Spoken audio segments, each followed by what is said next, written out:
বড় বড় বাদশাহ বনি ইসরাইলদের মধ্য থেকে হয়েছে। শুধু তাই না, মুসা আলাইহিস সালামের পরে আল্লাহ তাআলা বাদশাহী দিয়েছেন সুলাইমান আলাইহিস সালামকে, বনি ইসরাইলের নবী।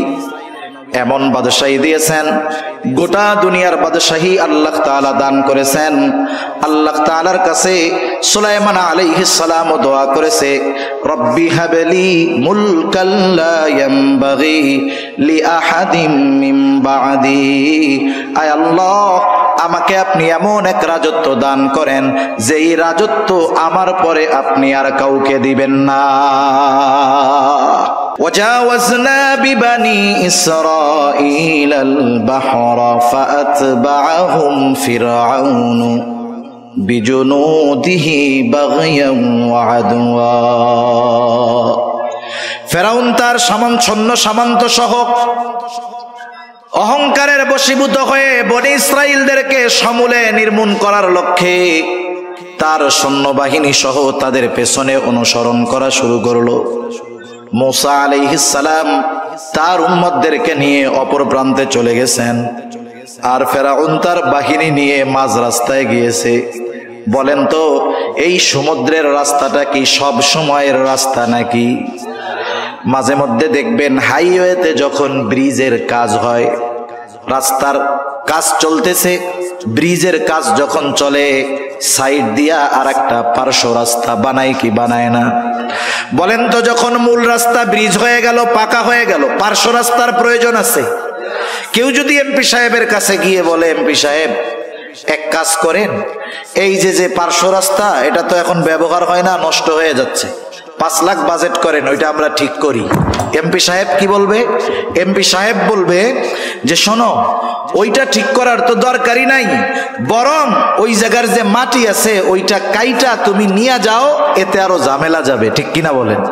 ছিল ব্যবহার শেষ, প্রয়োজন শেষ, ও রাস্তার আর কোনো দরকার নাই।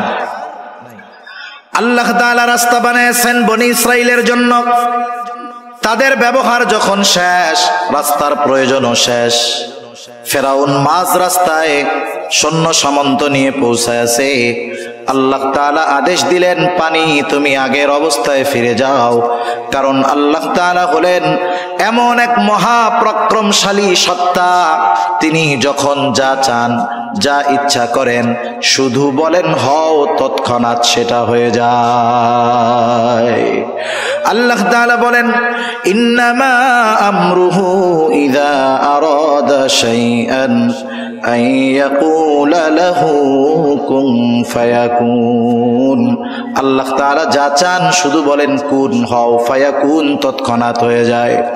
এইবার ওই সমুদ্রের দুই দিকের পানি একসাথে যখন ফেরাউন আর তার সৈন্য সামন্তের উপরে পড়ছে, একজনেরও নিচের থেকে উপরে আসার সুযোগ হয় নাই, সবগুলা ওইখানেই শেষ। কিন্তু আল্লাহ তাআলা তো ফেরাউনকে এত সহজে ছেড়ে দিবেন না। জিবরাইল আলাইহিস সালাতু ওয়াস সালাম হাজির, সমুদ্রের তলদেশ থেকে এক টান দিয়া ফেরাউনকে উপরে নিয়ে আসছে। ফেরাউনকে উপরে নিয়ে আসছে একটা টান দিয়া। এইবার চুবনি চলতেছে, চুবনি। ফেরাউন বুঝতে পারছে আজকে ধরা পড়ে গেছি, আজকে আর আমার বাঁচার কোনো উপায় নাই। ফেরাউনকে চুবানো শুরু হয়ে গেছে। মূলত এটা হলো ফেরাউনের উপরে আল্লাহ তাআলার গজব। ফেরাউন যখন বুঝতে পেরেছে এতকাল আল্লাহ তাআলা ছাড় দিয়েছে, আজকে আর আল্লাহ তাআলা ছাড় দিবেন না, এইবার ফেরাউন ঈমান আনার ঘোষণা দিচ্ছে, ঈমান আনার ঘোষণা। ফেরাউন বলে, আমানতু আন্নাহু লা ইলাহা ইল্লাল্লাযী আমানাত বিহি বানু ইসরাঈল ওয়া আনা মিনাল মুসলিমিন। বলে, আমি ঈমান আনলাম, বনি ইসরাইলেরা যার উপরে ঈমান আনছে আমি তার উপরে ঈমান আনলাম, যে আল্লাহ ছাড়া কোনো ইলাহ নাই। মনে রাখতে হবে, যখন কোনো জাতির উপর গজব আসে, গজব চলে আসলে, আযাব চলে আসলে, তাওবা কবুল হয় না, ঈমান কবুল হয় না। ফেরাউনের উপরেও গজব চলে আসছে, বলেন তো এখন ফেরাউনের ঈমান কবুল হবে নাকি? গজব আসার আগে তাওবা করতে হয়। যেমন হযরত ইউনূস আলাইহিস সালাতু ওয়াস সালামের সম্প্রদায় বারবার দাওয়াত দেন, তাদের মধ্যে কোনো পরিবর্তন নাই। ইউনূস আলাইহিস সালামের সম্প্রদায়ের একটা অভ্যাস ছিল, তারা প্রতিদিন সকালবেলায় গোসল করে খাওয়া দাওয়া করে দিনের শুরুর কাজ ছিল ইউনূস আলাইহিস সালামকে কষ্ট দেওয়া। প্রতিদিন সকালে গিয়ে প্রথমে এই কাজ তারা করত, এটা না করলে তাদের দিন ভালো যাইত না। তাই ইউনূস আলাইহিস সালামকে আল্লাহ তাআলা জানায় দিলেন যে আপনার এই জাতির অবাধ্যতা চূড়ান্ত সীমায় পৌঁছে গিয়েছে, 3 দিন পরে এদের উপরে গজব আসবে। ইউনূস আলাইহিস সালাম বললেন অবস্থা কিন্তু এই, 3 দিন পরে কিন্তু গজব আসবে। ওনার কওম আরো অবাধ্যতা বাড়ায় দিছে। 1 দিন গেছে, অবস্থা যা তাই। 2 দিন গেছে, অবস্থা যা তাই। পরের দিন গজব আসবে। ইউনূস আলাইহিস সালাম চিন্তা করলেন যে অতীতের নজির হলো আল্লাহ তাআলা যখন কোথাও কোনো গজব দেন তখন ওই নবীকে ওই গজবের এলাকায় রাখেন না, ওখান থেকে সরায় নিয়ে যান। তা অতীতে যেহেতু সব নবীকে আল্লাহ তাআলা চলে যাইতে বলছেন, নিয়ে গেছেন, আমাকেও তো যাইতে বলবে, সুতরাং আমি চলেই যাই। ইউনূস আলাইহিস সালাম আল্লাহ তাআলার পক্ষ থেকে নির্দেশ আসার আগে নিজে ইজতিহাদ করে উনি চলে গেছেন। যাই হোক, ওই রাত্রে এলাকা ছেড়ে উনি চলে গেছেন। পরের দিন সকালবেলা, যেদিন গজব হবে, গজব আসবে, ইউনূস আলাইহিস সালামের সম্প্রদায় সকালবেলা খাওয়া দাওয়া খায়া গোসল টোসল করে ইউনূস আলাইহিস সালামের বাড়িতে আসছে। আইসা দেখে দরজা লাগানো, ইউনূস আলাইহিস সালাম নাই। এতকাল এত জুলুম অত্যাচার করেছে ইউনূস আলাইহিস সালাম, কোনোদিন এলাকা ছাড়ে নাই, আজকে নাই। ওদের মনের ভিতরে একটু খটকা লাগছে। আশেপাশে লোক পাঠাইছে, কোথাও ইউনূস আলাইহিস সালামের কোনো খবর নাই। এইবার ওদের মনের মধ্যে ভয় ঢুকে গেছে, হায় রে, এতকাল ইউনূসকে আমরা এত কষ্ট দিয়েছি, ইউনূস কখনো যায় নাই, তাহলে সত্যই মনে হয় গজব আসবে। এরা সবাই একত্রিত হইছে, আল্লাহ তাআলার কাছে ক্ষমা চাইছে, তাওবা করছে, ঈমান আনছে। যেই গজব আসার কথা ছিল, গজব আসার আগে ঈমান আনার কারণে আল্লাহ তাআলা তাদের উপর থেকে গজবকে উঠায় নিয়েছে। সুবহানাল্লাহ। আর ফেরাউন গজব আসার পরে ঈমান আনছে, ঈমান কবুল হবে না। আল্লাহ তাআলা বলেন আল আনা ওয়া ক্বাদ আসাইতা মিন ক্বাবলু ওয়া কুনতা মিনাল মুফসিদিন। এখন তুমি ঈমান আনার ঘোষণা দিচ্ছ, অথচ ইতিপূর্বে জমিনে বিশৃঙ্খলা সৃষ্টি করেছো। তোমার ঈমান এখন তো কবুল হবে না, তবে তুমি তো মরবাই। তবে শুনে নাও, ফালইয়াউমা নুনাজ্জিকা বিবাদানিকা লিতাকুনা লিমান খালফাকা আয়া। আমি আজকে তোমার দেহকে সংরক্ষণ করব, যাতে করে তুমি তোমার পরবর্তীদের জন্য নিদর্শন হও। আল্লাহ তাআলা ফেরাউনের দেহকে এমন ভাবে সংরক্ষণ করেছেন, সমুদ্রের কোনো মাছ তার দেহ খায় নাই, পোকা লাগে নাই। মিশরের জাতীয় জাদুঘরে যত মমি আছে বিভিন্ন প্রযুক্তি কেমিক্যাল ব্যবহার করে রাখা হয়েছে, কিন্তু ফেরাউনের ওই দেহটাকে কোনো মেডিসিন ছাড়া, কোনো প্রসেস ছাড়া, রাসায়নিক ছাড়া জালেমদের জন্য নিদর্শন হিসাবে সংরক্ষণের ব্যবস্থা যিনি করেছেন তিনি কে? আল্লাহ তাআলা ফেরাউনের দেহকে সংরক্ষণ করছে, সাধারণ পাবলিকের জন্য নয়, বিশেষ করে তাদের জন্য যারা শাসকের আসনে বসে জনগণের খাদেম হওয়ার পরিবর্তে জনগণের উপরে জুলুম করে, তাদের জন্য। যে দেখে রাখো, তোমার পূর্ববর্তী যারা ছিল জালেম, এদের সর্বশেষ পরিণতি কি হয়েছে, অপেক্ষা করো, তোমার জন্যও এর চাইতে ভয়ঙ্কর অবস্থা অপেক্ষা করতেছে, ঠিক কিনা? কিন্তু আফসোসের বিষয় হলো, গোটা দুনিয়ার শাসকরা এটাকে শুধু ভ্রমণ এবং দেখার একটা বিষয় মনে করে, শিক্ষার বিষয় মনে করে না। তা যাই হোক, যে কথা বলতেছিলাম, মুসা আলাইহিস সালামের উম্মত নদীর সাগরের ওই পারে উঠা নিজ চোখে ওরা দেখছে যে ফেরাউন কেমনে মরলো। মুসা আলাইহিস সালামের যেই বয়ান বক্তব্য কিভাবে বাস্তবে পরিণত হলো, একটু আগে যেই শত্রুর হাতে মরার ভয়ে তারা চিন্তিত ছিল, সেই শত্রুকে আল্লাহ তাআলা কেমনে লোহিত সাগরে ডুবায়া মারলেন। বলেন তো, এই দৃশ্য দেখার পরে বনি ইসরাইল জাতির আল্লাহ তাআলার উপরে সর্বোচ্চ কৃতজ্ঞ হওয়ার দরকার ছিল কি ছিল না? কিন্তু আফসোস, এদের মধ্যে কোনো পরিবর্তন নাই। আল্লাহ তাআলা তাদেরকে দরিয়ার অপর প্রান্তে নিলেন, ওই অবস্থাগুলো দেখাইলেন। এখন ওরা কি বলে জানেন? ওরা বলে, মুসা কই আনছো? আমাদের সব পোশাক আশাক বাড়িঘর সব রইছে মিশরে, এমন জায়গায় আনছো থাকার জায়গা নাই, খোলা মাঠ, মাথার উপরে কোনো ছাদ নাই, রোদে কষ্ট, বৃষ্টিতে কষ্ট, রান্না বান্নার কিছু নাই, খাবো দাবো কেমনে, না খাইই তো মারা যাবো। এর চেয়ে মিশরে ভালো ছিলাম। কি বলে? এর চেয়ে মিশরে ভালো ছিলাম। অকৃতজ্ঞ এক জাতি। আল্লাহ তাআলা তাদের জন্য মেঘকে ছাদ বানায়া দিলেন, মেঘমালাকে কি করলেন? ছাদ বানায়া দিলেন। আসমান হতে খাবারের ব্যবস্থা করলেন, মান্না সালওয়া, খা, রান্না রুন্না করা লাগবে না। এরা খাইতে থাকলো, আরামে থাকতে থাকলো। কিন্তু আল্লাহ তাআলা মিশর থেকে তাদেরকে দরিয়া পাড়ি দিয়ে এপারে আনার উদ্দেশ্য যে ফিলিস্তিনের ওই তাদের আদি পিতৃভূমি আল্লাহ তাআলা তাদের হাতে তুলে দিবেন, এটা আল্লাহ তাআলার ইচ্ছা।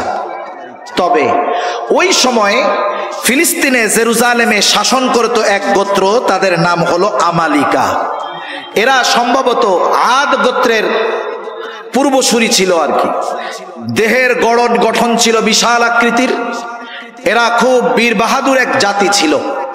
হযরত মূসা আলাইহিস সালাতু ওয়াস সালাম বনি ইসরাইলের 12 গোত্র থেকে 12 জন প্রতিনিধিকে পাঠাইলেন তাদের অবস্থা পর্যবেক্ষণের জন্য।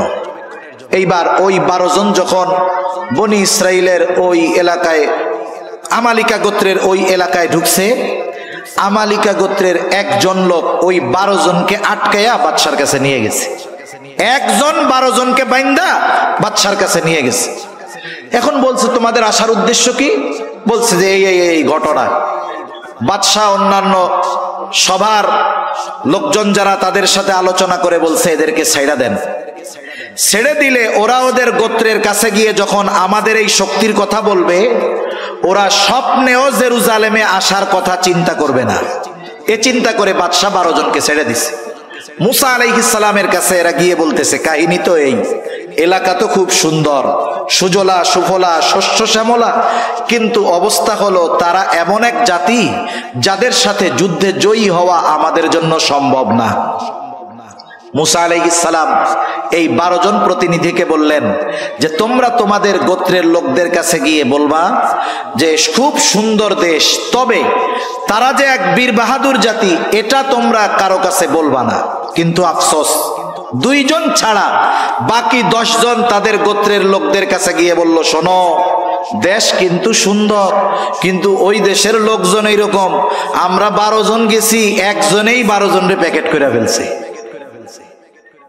একটু আগে তো ওরাও রাজি ছিল ওই দেশে যাওয়ার, যখন শুনছে কাহিনী এইরকম, ওরা এবার গো ধইরা বসছে যে আমরা এই যুদ্ধে যাব না, আমাদের ওই দেশে যাওয়ার দরকার নাই, আমাদের মিশরই ভালো। এই অবস্থায় মূসা আলাইহিস সালাতু ওয়াস সালাম তাদেরকে কি বলতেছেন সে কথাগুলোই আমি আপনাদের খেদমতে কোরআনুল কারীমের সূরা মাইদা থেকে তিলাওয়াত করেছি। কষ্ট হচ্ছে না তো আপনাদের? আমি আর বেশি সময় নিব না, কারণ অনেক সময় আছে। ভূমিকায় বা শুরুতে কিছু কথা বইলা নিলে মূল কথা অল্পতে বোঝানো যায়, এজন্য আগের কথাগুলো বেশি বললাম, পরের গুলা জানি অল্পতে বুঝেন, এই জন্য আর কি। তা মূসা আলাইহিস সালাম তাদের কাছে আসলেন।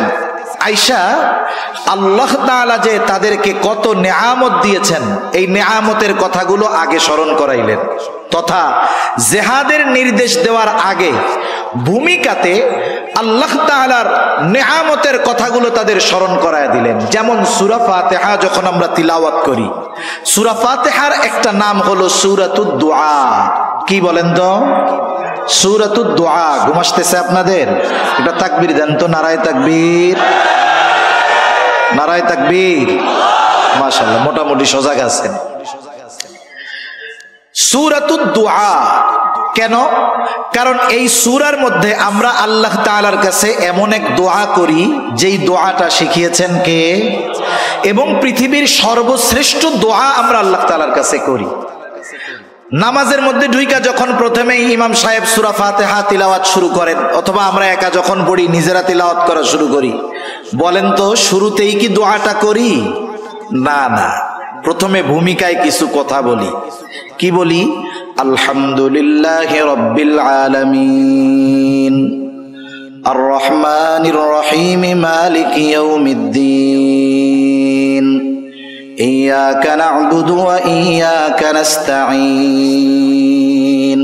এই পর্যন্ত হইল ভূমিকা। আল্লাহর প্রশংসা করি, আল্লাহ তাআলার কিছু গুণকীর্তন বর্ণনা করি, তার ক্ষমতার কথা বর্ণনা করি, এরপরে বলি যেহেতু আপনি এমন দয়াময়, আপনি এমন ক্ষমতাধর, তাইলে এক কাজ করেন, আমাদের একটা জিনিস দেন। কি চাবো সেটাও আল্লাহ শিখায়া দেন। আল্লাহ বলেন, বান্দা চাবা কি শোনো, বলো ইহদিনাস সিরাতাল মুস্তাকিম। আল্লাহ তাআলার কাছে আমরা সিরাতে মুস্তাকিমের উপরে অটল থাকার প্রার্থনা করি।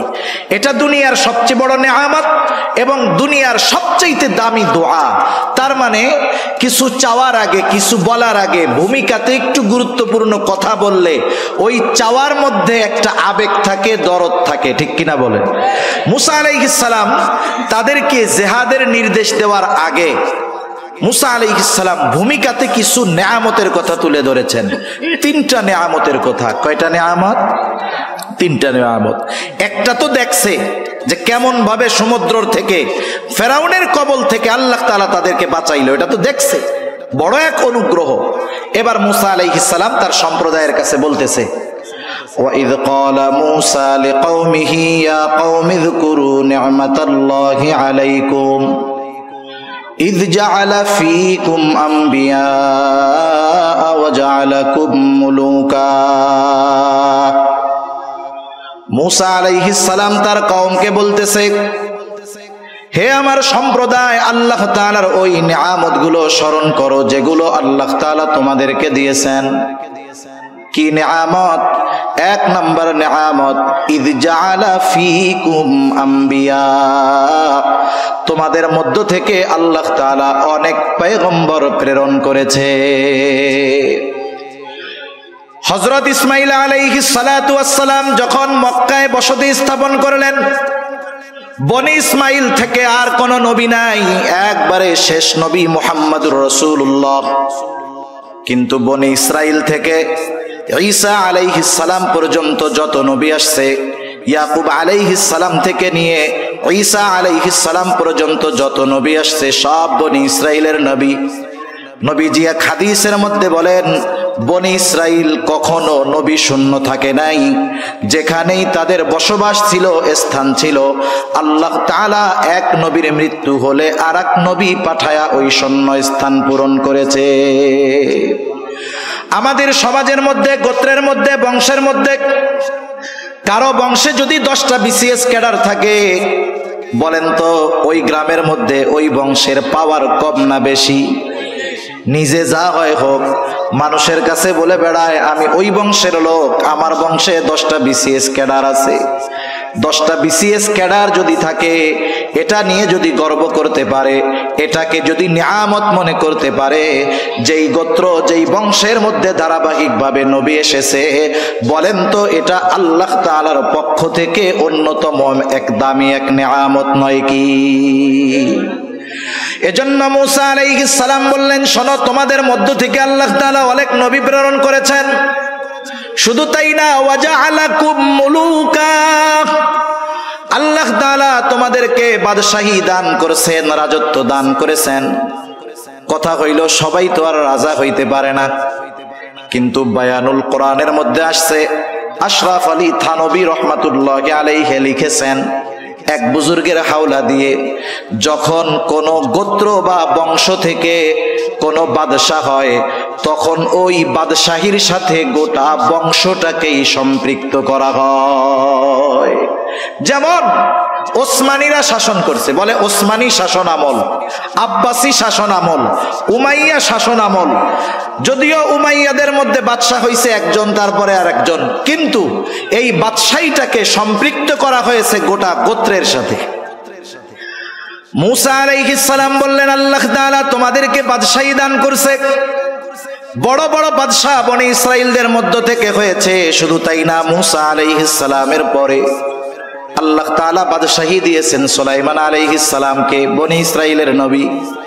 এমন বাদশাহী দিয়েছেন, গোটা দুনিয়ার বাদশাহী আল্লাহ তাআলা দান করেছেন।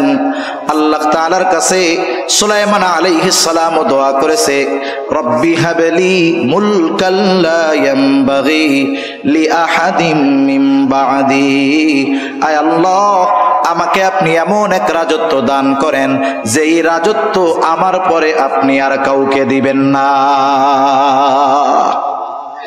তাহলে আল্লাহ তাআলা পরলৌকিক বড় নেয়ামত বনি ইসরাইলদের দান করেছেন, বাদশাহী দিয়ে দুনিয়ার নেয়ামত দান করেছে। এরপরে মুসা আলাইহিস সালাম বলতেছে ওয়া আতাকুম মা লাম ইউতি আহাদাম মিনাল আলামিন। মুসা আলাইহিস সালাম যখন তার কওমকে এই কথা বলতেছে যে তোমাদেরকে এমন কিছু দেওয়া হয়েছে যা বিশ্ববাসীকে আর দেওয়া হয় নাই, ওই পর্যন্ত মুসা আলাইহিস সালাম যখন বলতেছেন ওই সময় পর্যন্ত বনি ইসরাইলকে আল্লাহ তাআলা এত নেয়ামত দিয়েছেন যে ওই রকম নেয়ামত দুনিয়ায় আর কাউকে দেওয়া হয় নাই। অবাক হয়ে যাবেন, পবিত্র কোরআনুল কারীমের সর্ববৃহৎ সূরা সূরা বাকারা, এই সূরা বাকারার মধ্যে আল্লাহ তাআলা বনি ইসরাইলদেরকে প্রদত্ত নেয়ামতগুলোর কথা ধারাবাহিকভাবে বর্ণনা করেছেন। ধারাবাহিক প্রায় 40টার উপরে নেয়ামতের কথা আল্লাহ তাআলা সূরা বাকারার মধ্যে বর্ণনা করেছে। মুসা আলাইহিস সালাম যখন এই নেয়ামতগুলোর কথা তাদের বললেন, আদেশ করার আগে ভূমিকা স্বরূপ যে দেখো আল্লাহ কেমনে বাঁচাইলো তোমাদের বংশ থেকে এত নবী, এইরকম বাদশাহ, এত নেয়ামত আল্লাহ তোমাদেরকে দিয়েছেন, ওই আল্লাহ তোমাদের উপরে জিহাদ ফরজ করছে।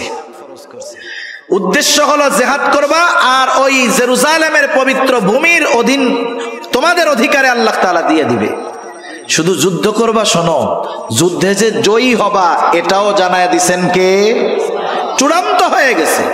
শুধু তোমরা ওই শহরের প্রবেশ দ্বার দিয়ে ঢুকবা, ওরা যত শক্তিশালী হোক ওদের বিরুদ্ধে তোমাদের বিজয় লিখে রাখছেন কে?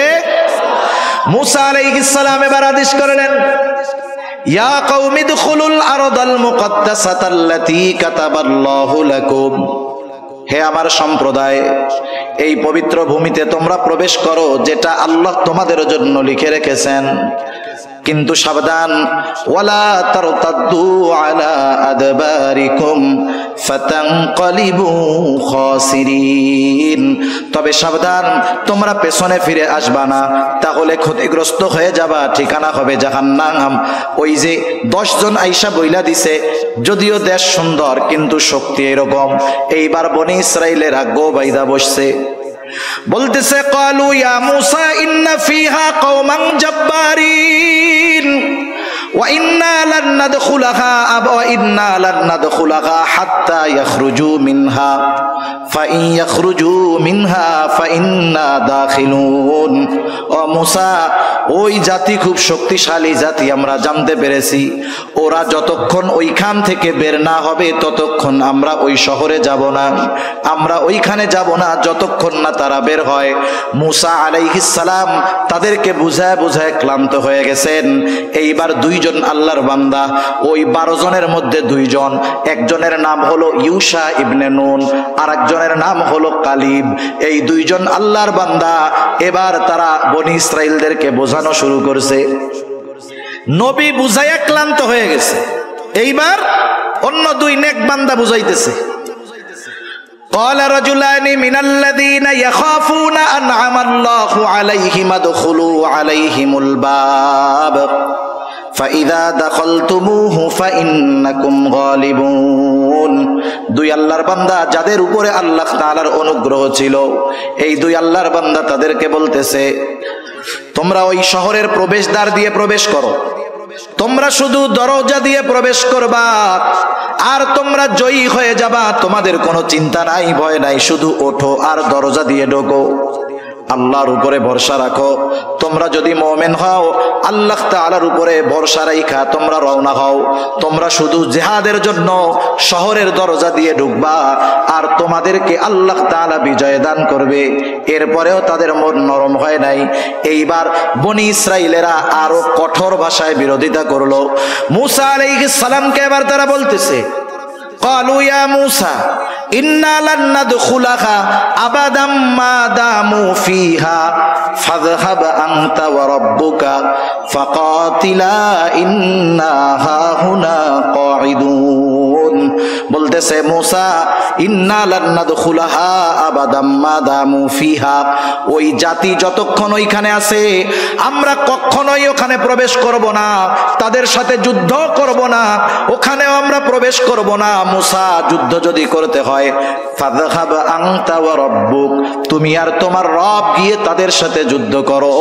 ইন্না হাহুনা কাঈদুন, আমরা এইখানে বসলাম, আমরা যুদ্ধ করতে পারবো না। কত বড় অবাধ্য জাতি! মান্না সালোয়া খাইয়া গায়ে শক্তি হইছে। যেই আল্লাহ খাওয়াইতেছে ওই আল্লাহ তাআলা আদেশ করছে শুধু ঢুকো, তোমরা জয় হয়ে যাবা। কিন্তু এই অকৃতজ্ঞ সীমা লঙ্ঘনকারী অবাধ্য জাতি আল্লাহর আইন তো অমান্য করলো, সাথে সাথে আল্লাহ তাআলার বিধানকে অমান্য করে বলতেছে তুমি আর তোমার রব গিয়ে যুদ্ধ করো, আমরা পারবো না, আমরা এখানে বসে দেখলাম। নাউজুবিল্লাহ বলে। মুফাসসিরিনে কেরাম এই আয়াতের তাফসীর আনেন যা মূসা আলাইহিস সালামের উম্মত আর মুহাম্মাদুর রাসূলুল্লাহ সাল্লাল্লাহু আলাইহি ওয়াসাল্লামের উম্মত এত বুঝাইয়া, এত নিয়ামত খাওয়াইয়া, এত তেল মাইরা, জয়ের ঘোষণা দিয়া এরপরেও তাদের যুদ্ধে নেওয়া যায় নাই। কিন্তু মুহাম্মদ সাল্লাল্লাহু আলাইহি ওয়াসাল্লামের উম্মত কি করছে? বদরের যুদ্ধ হবে। ঘটনা বলবো না, আমি শুধু একটু প্রেক্ষাপট বলতেছি। বদরের যুদ্ধ ইতিহাস যদি ঘাটা হয় যুদ্ধ হওয়ার কথা ছিল না, কিন্তু আবু জেহেল দেখছে 1000 সশস্ত্র কাফের নিয়ে আসছি সৈন্য, এই চান্সে ইসলাম এবং মুসলমানদের চিরনির্মূল করে দিয়ে যায়। নবীজি ওই রকম বড় যুদ্ধের প্রস্তুতি নিয়ে মদিনা থেকে বের হন নাই, কিন্তু অবস্থা এমন যুদ্ধ না করে উপায় নাই। এবার আনসার আর মুহাজির সাহাবীদের সাথে নবীজি পরামর্শ করবেন। মুহাজিররা তো অল্প কয়েকজন, বললেন এরা তো যুদ্ধ করবে, তোমরা কি বলো? মুহাজিরেরা বলে ইয়া রাসূলুল্লাহ আমরা তো আপনার সাথে, আপনি যা বলবেন তাই। নবীজি চিন্তিত ছিলেন আনসাররা বেশি, না জানি এরা বলে বসে যে আমরা যুদ্ধ করতে পারবো না। নবীজি যখন আনসারদের কাছে পরামর্শ চাইলেন, আনসারদের মধ্য থেকে সাদ বিন মুআজ রাদিয়াল্লাহু তাআলা আনহু বলতেছে ইয়া রাসূলুল্লাহ আপনি আমাদের পরামর্শ চান, আপনি শুনে নেন। আপনি যদি আমাদের সবাইকে সমুদ্রের তীরে দাঁড় করায়া দেন আর যদি নির্দেশ দেন যে তোমরা সবাই এই সমুদ্রের বুকে ঝাঁপায়া পড়ো ইয়া রাসূলুল্লাহ, আপনি দেখবেন আপনার আদেশ এই দেওয়ার পরে একটা মানুষকেও আপনি সমুদ্রের তীরে দাঁড়ানো অবস্থায় দেখতে পাবেন না। আপনি শুধু নির্দেশ দিবেন। তিনি বলতেছেন আপনি শুধু দেখবেন, যুদ্ধের ময়দানে আমরা যা করব তা আপনার হৃদয়ে প্রশান্তি আনবে। আরেকজন সাহাবী বলতেছে ইয়া রাসূলুল্লাহ আমরা আপনার সাথে যুদ্ধে চলে যাব। মূসা আলাইহিস সালামের উম্মতের মতো ওই কথা বলবো না, আপনি আর আপনার রব গিয়ে জিহাদ করেন এটা বলবো না, বরং আমরা আপনার সামনে পেছনে ডানে বামে চতুর্দিকে অবস্থান করে শত্রুর বিরুদ্ধে লড়াই চালিয়ে যাব। এটা ছিল মুহাম্মদ সাল্লাল্লাহু আলাইহি ওয়াসাল্লামের উম্মত। যেই উম্মতের প্রশংসা স্বয়ং কে করেছেন বলেন তো? আল্লাহ করেছেন। আল্লাহ তাআলা তাদের উপরে রাজি খুশি এ ঘোষণা আল্লাহ তাআলা কোরআনে দিয়েছেন। এজন্য সূরা কাউসারের তাফসীরের মধ্যে আসছে আল্লাহ তাআলা বলেন হাবিব আপনাকে আমি কাউসার দান করেছি। কাউসারের ব্যাখ্যা এটা হাউজে কাউসার। কোন কোন মুফাসসির বলেন কাউসার দ্বারা এটাও উদ্দেশ্য যে আল্লাহ তাআলা মুহাম্মাদুর রাসূলুল্লাহ সাল্লাল্লাহু আলাইহি ওয়াসাল্লামকে এমন একদল সাথী দান করেছিলেন যে এটা নবীজির জন্য বড় এক নেয়ামত ছিল। এই সাহাবীদেরকে আল্লাহ তাআলা কাউসার হিসাবে অভিহিত করেছেন। সুবহানাল্লাহ। তারা বলল ফাযহাব আনতা ওয়া রাব্বুকা ফাকাতিলা ইন্না হাহুনা কাঈদুন। মূসা আপনি আর আপনার রব গিয়ে যুদ্ধ করেন, আমরা এখানে বসলাম, আমরা যুদ্ধ করতে পারবো না। বলেন তো একজন নবী এরপরে আর কিছু করার আছে নাকি? আল্লাহ তাআলার কাছে মূসা আলাইহিস সালাম দোয়া করতেছে চরম কষ্ট নিয়ে, বলতেছে ক্বালা রাব্বি ইন্নী লা আমলিকু ইল্লা নাফসি ওয়া আখি ফাফরুক বাইনানা ওয়া বাইনাল কওমিল ফাসিকিন। মূসা আলাইহিস সালাম বলতেছে ও আমার রব, আমি আমার নিজের উপর আর আমার ভাইয়ের উপর ছাড়া আমার নিয়ন্ত্রণ আর কারো উপরে নাই। ওই দুই আল্লাহর বান্দাও এর মধ্যে শামিল। যেহেতু এরা আমার কথা মানে না, এরা আমার কথা শোনে না, এরা আমার অবাধ্য, সুতরাং ফাফরুক বাইনানা ওয়া বাইনাল কওমিল ফাসিকিন। আয় আল্লাহ, এই পাপী এই সম্প্রদায় থেকে আপনি আমাকে পৃথক করে দেন, আলাদা করে দেন। এর মানে এদের সাথে আমার সম্পর্কটাকে চূড়ান্তভাবে আপনি খতম করে দেন। আল্লাহ তাআলা মূসা আলাইহিস সালামকে সান্ত্বনা দিয়ে বলতেছে, ক্বালা ফাইন্নাহা মুহাররামাতুন আলাইহিম 40 সানাহ ইয়াতিহুনা ফিল আরদি ফালা তা'সা আনিল কওমিল ফাসিকিন।